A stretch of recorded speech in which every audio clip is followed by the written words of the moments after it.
circle back to something that Jim Prost referred to that we discussed with all the cities during the course of our consultant meetings with them in May. And that was the idea of sort of combining the transit advantage rents and induced ridership. In many of these communities, if new housing comes in, it may very well be the nicest new rental housing in the community.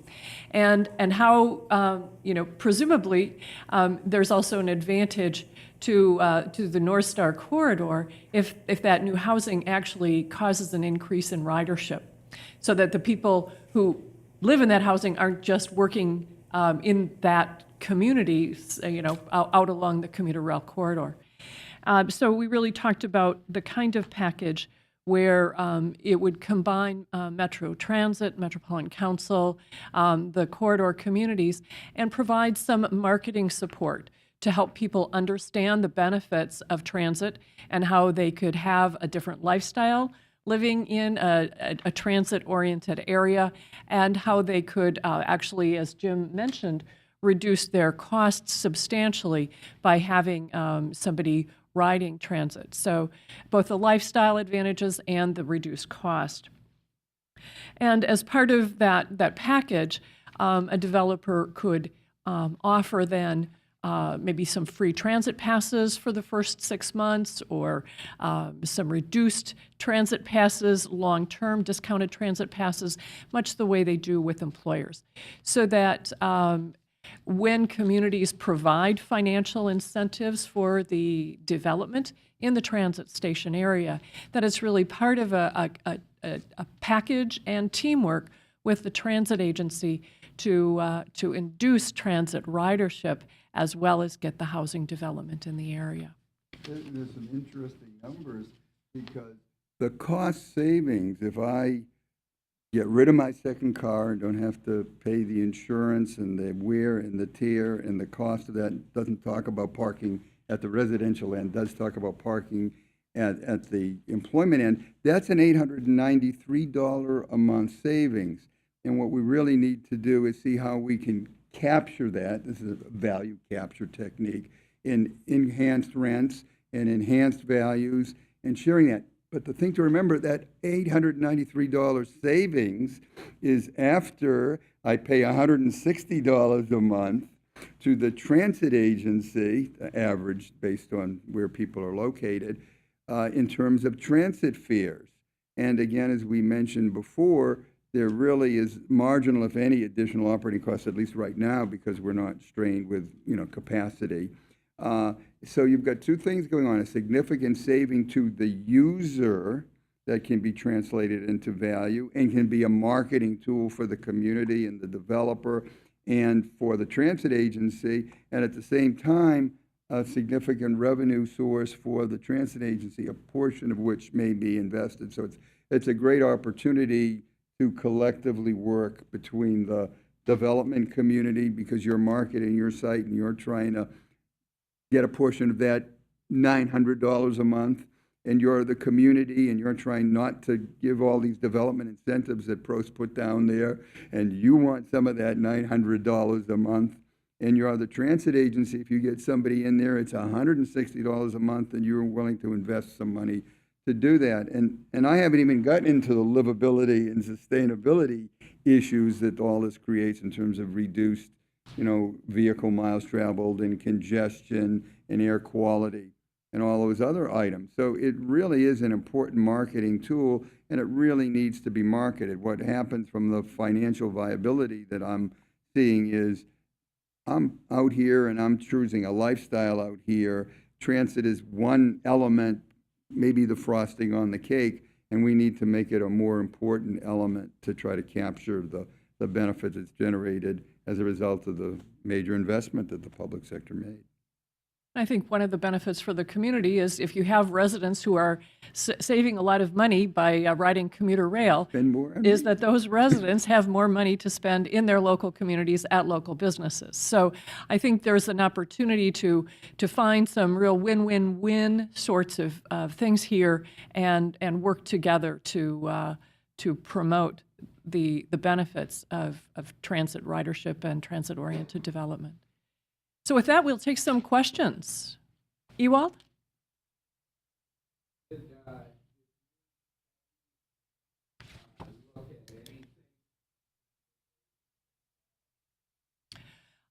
Ewald Peterson, a county commissioner from Sherburne County, asked if the study looked at anything between Big Lake and St. Cloud. And I'll let the consultants address this. We didn't specifically look at the station areas in Becker and the possibility of one in St. Cloud, but I know they were conscious of the transit ridership and that future corridor and opportunity. Well, we didn't look at it. I can tell you that I thought about it, particularly when I saw the statistics that the further you get away from downtown Minneapolis, the higher the capture rate increases of those that work in the city.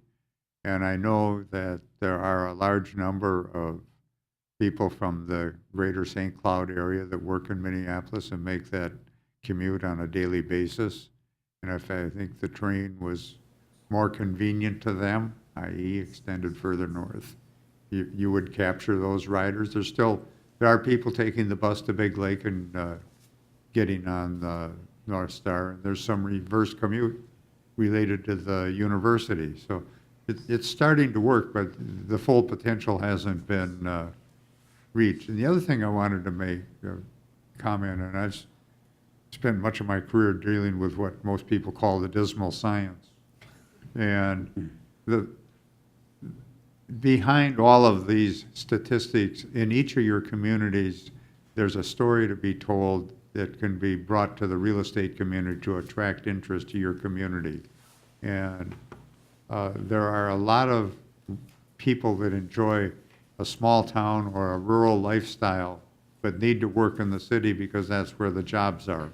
And I think putting together and telling the story about your town as it relates to its attractions as a residential area and a place to live can help your absorption on units that can support your station area. And I just want to say, I'm working on another project in central Illinois, and it really is connecting Peoria, which is not Minneapolis, to Bloomington Normal, which is not St. Cloud, but the concept is there, and it's very important to connect those, and stopping midway does not address the total potential that really can be created. And it really is also an economic development tool that starts to integrate St. Cloud and Minneapolis and the two counties much closer together. So I think there are tremendous opportunities. There's also cost, obviously, and I'm on the economic side, not the construction development cost side. So I think there are significant economic benefits, there are significant ridership benefits, there are significant real estate benefits. Obviously, it all has to be weighed in terms of against the cost. Do we have some other questions? Ewald, again? A follow-up.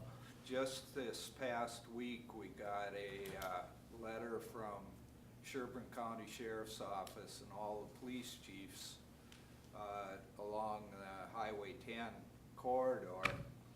And basically, the essence was that the congestion, the mobility, and so forth along Highway 10 is becoming a real safety issue.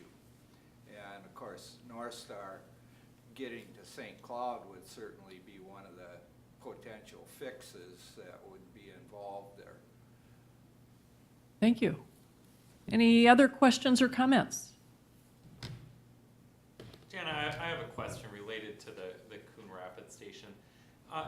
Earlier you talked, Jim, I think Jim McComb had talked a little bit about the types of multifamily buildings that might be workable on station sites like this, might be in the 40 to 60 unit range. And considering the market absorption that could potentially be realized from year to year, what do you think would be a good parcel size for a project? Obviously, the Riverdale Station area is 20 acres, it's unlikely that one project is going to consume all of that land. How might that site be divided up, or what would be a logical size of parcel to accommodate projects like that? I don't know the exact answer to that, because I don't do the site work, but from a development perspective, your first choice is, what's the size of your building? How many floors? For a 3-story apartment building, you can park 1 space per unit under the building. So if you need 1.6, 1.7 spaces per unit, which is typical for an apartment building with a typical mix of 1s and 2s, bedroom units, you have to have some surface parking. So it's your surface parking, your outdoor recreational area, and your landscape area that drives the site size. I think what really it is there needs to be phased development. And nobody's going to come in and, develop 200, 300 units at once. It's going to be phased development. One of the developer rules is to internalize the externalities. So I'm only going to take a 2 or 3 acre site first, but I want to control the larger opportunity. So I think it does say that it needs to be a creative phasing plan. You also, I think, look at the density, and the densities that are possible today may be different than the densities that are possible in the future. And as much as you would think you would develop closest to the station first, most of the experience really is it comes at the half-mile periphery, where I can take a smaller density project, I can put townhouses, or I can put what Jim described, the 25 to 30, 40 units per acre development. And then as you move towards the station over time, the density comes in place. And there are many transit zoning and plans that really kind of have a cone of development where the density is higher in the center and gets reduced over time. And when you have a parcel that's owned by the rail authority, and you have an area that it does not have an established character, it's the train station behind the shopping center, a comprehensive multi-year plan, I think, is really what it's starting to call for in looking at the phasing. And that does involve a public-private partnership. You don't want to lose, as a public entity, you don't want to lose your opportunity all at once by giving away the store on day one. And as the private entity, you don't want to be precluded from the future opportunity that you think you created because you were the first person to do the first project. So it really does kind of beg a phase, and the fact that with 16 acres? About 16 acres, that really does, I think, create an opportunity to have a mixed density, mixed income. I think given the proximity of all the retail, not much, if any, retail, and then the linkage, the connectivity that we talked about to the retail becomes very important. So there's no 100% answer, but it's nice to have a critical mass of a site that size so you can know what's going to happen over time. But your first phase is not going to be as extensive as that. I hope that kind of addressed the question. I'm going to use this opportunity to provide a little background here on the consultants, which I didn't do earlier.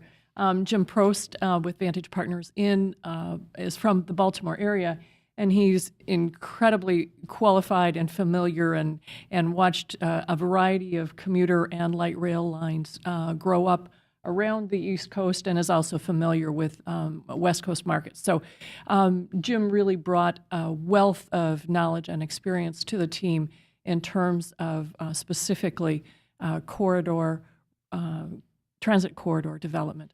Jim, It was interesting when I was in Tulsa. They said, "What, you can't talk about that project back east in Minnesota." we're just straight up 35, right? Straight north. And Jim McComb has done market analysis around the country and actually started his career with Dayton Hudson in the location of Southdale. So a deep career here in the metropolitan area in terms of market analysis, and also a passion enough for transit that I think he has ridden, what is it, Jim, Well, 15 of them. 15 of the major transit corridors in the country. He's made a point of getting around and observing development trends in the transit corridors. I just came from a rail conference, and I was presenting on this Peoria Bloomington thing, and I was getting blown out of the water by these major projects in Los Angeles and in Philadelphia. The conference was in Philadelphia, and then the guy from Tokyo did a presentation. We all decided we should all go home. Okay, other questions? Eric. Relates to the timing of the study. I think it was a good time to do this study. I think a lot of the communities along the corridor had done stuff in the early 2000s when things were obviously completely different than what they are today. When the train started in 2009, I think all of us said, well, what do we do now? So as we're starting to see us climb out of the situation that we were in 2-3 years ago, this study will provide us a good guide as we move forward, and it was good timing so we understand some of the current market trends, some of the current economic trends. So I hope the cities can use this information, and it was good timing for that. Great, thank you. Other questions or comments? Okay, then we'll wrap this portion and then maybe have a little less formal discussion about some of the other opportunities that communities might want to look at doing jointly. So thank you.